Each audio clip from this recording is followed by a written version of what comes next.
അമ്പ അമ്പ അമ്പോ. എന്റെ ഗുരുവായൂരപ്പ, എന്താ ഇത്? ഇതാണ് വീട്. ശങ്കരനാരെ, നിങ്ങൾ പോയാ മതി, ഞാൻ പുറത്ത് എവിടെയെങ്കിലും ഇരുന്നോളാം. പേടിക്കാതിരിക്കെ, ഞാൻ പറഞ്ഞല്ലോ, ഓർമ്മയുണ്ടല്ലോ. ഓർമ്മയുണ്ട്, ഞാൻ മറന്നുപോകും.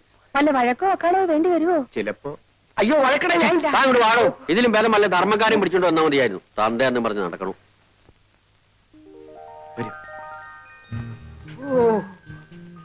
എന്റെ ഭഗവാനെ, ഇത് വീടോ കൊട്ടാരോ?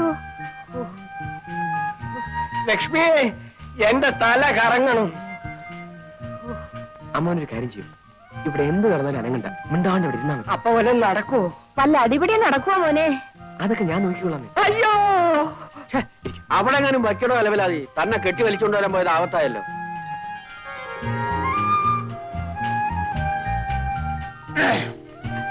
നമസ്കാരം. ചകരക്കുട്ടി, അല്ല ഇതാര്? മമ്മിന്റെ അടി എവിടെ?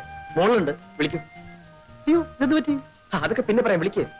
ഇരുന്നോളൂ, ഇരുന്നോളൂ. ചേട്ടത്തിരിക്കൂ. ശരിക്കിരിക്കാമോ?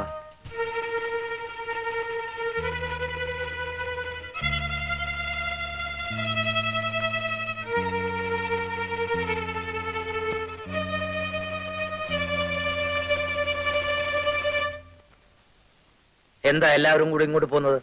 അതെ അതെ, ഈ നിൽക്കുന്നത് നിങ്ങളുടെ മകന്റെ ഭാര്യയാണ്. അവളെ അവളുടെ ഭർത്താവിന്റെ വീട്ടിലാക്കാൻ വന്നതാ. നിങ്ങളാണോ പെണ്ണിന്റെ അച്ഛൻ? അല്ല, ഈ നിൽക്കുന്ന ആളാ. ഇത് അമ്മ അമ്മ അമ്മ.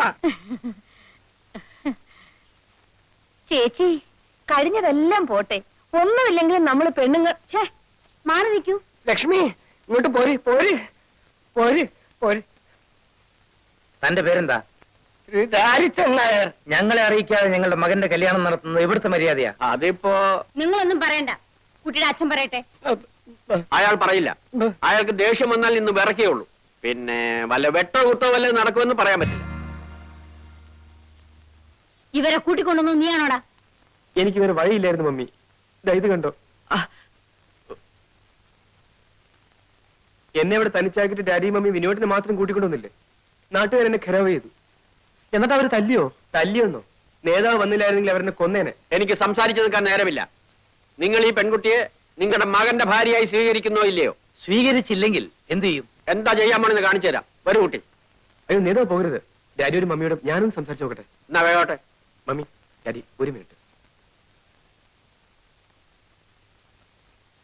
ശങ്കരൻ നായരെ, എനിക്കൊരു മൂത്രശങ്ക. സാരമില്ല. ലക്ഷ്മി, നമുക്ക് നമ്മുടെ വാസന തന്നെയായിരുന്നു ഭേദോട്ടോ. നാട്ടുകാരൊക്കെ ചേർന്ന് ജാതിയായിട്ട് ഇങ്ങോട്ട് വരാനിരുന്നതാ. ഞാൻ നേതാവിന്റെ കാല് പിടിച്ച് പറഞ്ഞുകൊണ്ടാ നേതാവ് മനസ്സ് മാറ്റിയത്. നാട്ടുമ്പുറം പണ്ടത്തെ നാട്ടുമ്പുറം എന്നല്ല ഇപ്പോ. എന്റെ അമ്മാവന്റെ വീടിന്റെ മുമ്പിൽ ഒരു ഗർഭസത്യാഗ്രഹം നടന്നു. എന്റെ അമ്മോ, ഞാൻ പോലീസിന് ഫോൺ ചെയ്യാം. ഡാഡി എന്താണ് ഈ പറയുന്നത്? ജാഥ ഇവിടെ വരിക, പോലീസ് ലാത്തി ചാർജ് നടത്തുക, നാളെ പത്രത്തിൽ ന്യൂസ് വരിക, ഡാഡിയുടെ മമ്മിയുടെ സ്റ്റാറ്റസ് പിന്നെ എന്താകും? അയ്യോ, അത് വേണ്ട. ആരും അറിയാതെ കാര്യം ഇങ്ങനെ ഒതുക്കി കിട്ടിയാ മതി. മമ്മി, ഞാനൊരു വഴി പറയട്ടെ. തൽക്കാലം സന്തോഷം ഭാവിച്ച് പെണ്ണിനെ ഏറ്റെടുക്കുക, മറ്റുള്ളവർ പോട്ടെ. ബാക്കി കാര്യങ്ങൾ നമുക്ക് പിന്നീട് ആലോചിക്കാം. രണ്ടിലൊന്ന് ഉടനെ അറിയണം. അത് അറിഞ്ഞിട്ട് വേണം ഞങ്ങളുടെ ഭാവി പരിപാടികൾ ആസൂത്രണം ചെയ്യാൻ. ഡാഡി വരൂ.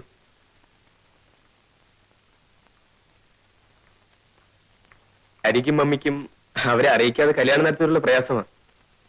അത് മാത്രമേ ഞങ്ങൾക്ക് വിഷമമുള്ളൂ. അതിന് ഞങ്ങൾ മാപ്പി ചോദിക്കുന്നു. വേണമെങ്കിൽ നാട്ടിലൊരു പൊതുയോഗം വിളിച്ചുകൂട്ടി പരസ്യമായി മാപ്പി ചോദിക്കാനും തയ്യാറാണ്. അതെ, അതൊന്നും വേണ്ട. കുട്ടിയെ ഞങ്ങൾക്ക് ഇഷ്ടമായി. വാ മോളെ, ചെല്ലുമോളെ, നിന്റെ അമ്മായിയമ്മയാ. നിങ്ങളിവിടെ എങ്ങനെത്തി? മോനെ, എനിക്കും ഡാഡിക്കും രാധയെ വളരെ ഇഷ്ടപ്പെട്ടു. അതെ, ഇനിയിപ്പോ പ്രശ്നങ്ങളൊന്നും ഇല്ലല്ലോ. എന്ത് പ്രശ്നം? ഓ, മനസ്സിനൊരു സമാധാനമായി. കൽപ്പന, രാധയെ അകത്തേക്ക് കൂട്ടിക്കൊള്ളൂ. വരൂ. ഇന്ന് മോളെ വരിക്കച്ചക്കയാ, അമ്മായിയമ്മയ്ക്ക് നാത്തൂനും കൊടുക്കൂ. ഞാൻ കൊണ്ടുവയ്ക്കാം. ആ മോളെ, ദാ പെട്ടി ഞാനെടുക്കാം. വരൂ, ചെല്ലുമോളെ. വിചാരിക്കുന്നേരെ നീ നമുക്കിറങ്ങാം. അല്ല, ഇന്നിവിടെ താമസിച്ചിട്ട് നാളെ നമുക്ക് ഒരുമിച്ച് പോയാൽ പോരെ? എനിക്ക് എന്തായാലും പോണം. എന്റെ ഭാരതയോടെ ഒറ്റയ്ക്കാം. എന്നാ ഞങ്ങളും വരാം. ചേട്ടൻ എന്തിനാ നാളെ പോകുന്നത്? ഞാൻ ലീവ് എടുത്തിട്ടില്ല. ഏതായാലും ചേട്ടത്തി ആദ്യമായി ഈ വീട്ടിൽ വന്നതല്ലേ? ഇവിടെ താമസമാക്കാനല്ലോ അവൾ വന്നത്. ഞങ്ങൾ രണ്ടാളും കൂടെ നാളെ അങ്ങോട്ട് തിരിക്കുന്നുണ്ട്. നിങ്ങൾ എല്ലാവരും കൂടി സൗകര്യം ഉള്ളപ്പോ ഞങ്ങളുടെ വീട്ടിലേക്കൊന്ന് വരണം. ഓ വരാം. ഞങ്ങൾ ഇറങ്ങട്ടെ. വരട്ടെ ചേച്ചി. ആ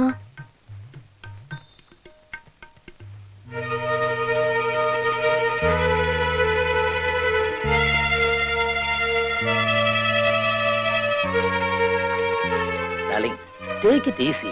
ഈസി ആയിട്ട് എടുക്കാനോ? എന്നെ തോൽപ്പിച്ചെന്നായിരിക്കും അവരുടെ വിചാരം. ഈ ലീല ആരാണെന്ന് അവർക്ക് അറിഞ്ഞൂടാ.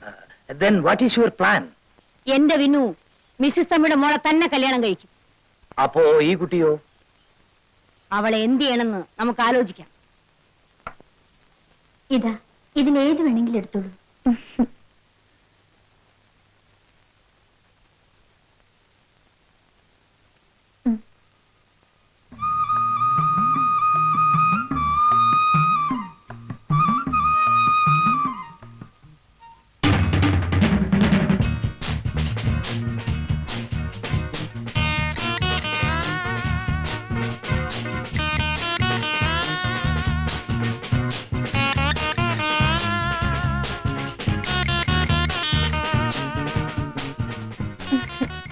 എന്താ ഇത്? നന്നായിട്ടില്ലേ? അയ്യേ, എന്തൊക്കെയാ കാണിച്ചു വെച്ചിരിക്കുന്നത്? പോയി ഇതൊക്കെ മാറ്റി വരൂ. എനിക്കിതാ ഇഷ്ടം. എനിക്കിതാ ഇഷ്ടം. നിന്റെ തലയ്ക്ക് വെട്ടാ? ഇതൊക്കെ ഇവിടുത്തെ പരിഷ്കാരി പെണ്ണുക്കെ ചേരൂ. എനിക്കിത് കാണുന്ന ദേഷ്യം. അപ്പൊ എന്റെ ഭാര്യ ഇങ്ങനെ തുടങ്ങിയ കൽപ്പന പറഞ്ഞല്ലോ നന്നായിട്ടുണ്ടെന്ന്. അതവളാണോ തീരുമാനിക്കാ? എന്റെ ഭാര്യ വേഷത്തിലും ഭാവത്തിലും ഒരു നാടൻ പെൺകുട്ടിയായിരിക്കണമെന്ന് എനിക്ക് നിർബന്ധമുണ്ട്. 7 വെളുപ്പിന് എണീറ്റ് കുളിച്ച് മുടിയിൽ തുളസിക്കതിർ ചൂടി നെറ്റിയിൽ ചന്ദനക്കുറിയിട്ട് ചുണ്ടിൽ മന്ദഹാസവുമായി ചുണ്ടത്തി ചായ ഒക്കെ വാരിതേക്ക് ആരാ നിന്നോട് പറഞ്ഞേ? തൂത്തുളഞ്ഞ്. എനിക്കിതാ ഇഷ്ടം. രാധ നിന്നേക്കാൾ കൂടുതൽ ലോകം കണ്ടിട്ടുള്ളതാണ് ഞാൻ. എന്നിട്ടാണ് ഈ പഴഞ്ചൻ സ്വഭാവം വെച്ച് നടക്കുന്നത്.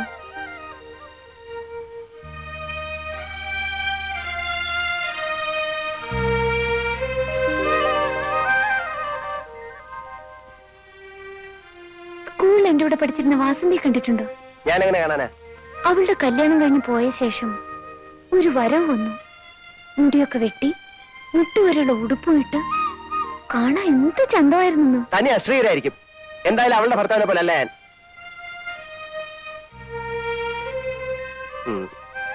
ഏതായാലും കഴിഞ്ഞതൊക്കെ പോട്ടെ. നമ്മളമ്മ വെറുതെ വഴക്കിട്ട് സമയം കളയണ്ട. രാധ പോയി വേഷമൊക്കെ മാറ്റി വരൂ. എനിക്ക് കുറേയേറെ കാര്യങ്ങൾ നിന്നെ പറഞ്ഞു മനസ്സിലാക്കാറുണ്ട്. മോളെ, നമുക്കൊരു സിനിമ കാണാൻ പോവാം. വേണ്ട വേണ്ട, ഞാൻ സിനിമ കാണാറില്ല. നിന്നോടല്ലോ അവളോടല്ലേ ചോദിച്ചത്. ഇവനൊരു പ്രത്യേക സ്വഭാവക്കാരനാ. ഇവൻ വരില്ല. നമുക്ക് പോവാം മോളെ. അമ്മേ, രാധ വരുന്നില്ല. അമ്മ പൊയ്ക്കോളൂ. എനിക്ക് സിനിമ കാണണം. നമുക്ക് പോവാനേ. വേണ്ടാത്തവരോട് എന്തിനാ നിർബന്ധിക്കാൻ പോകുന്നത്? നമുക്ക് പോവാം മോളെ. ദേ, നിനക്ക് പൊടിയരി കഞ്ഞി ചമ്മന്തി ഉണ്ടാക്കാൻ പറഞ്ഞിട്ടുണ്ട്. ഞങ്ങൾ പുറത്ത് ആഹാരം കഴിച്ചിട്ട് വരും. വാ മോളെ.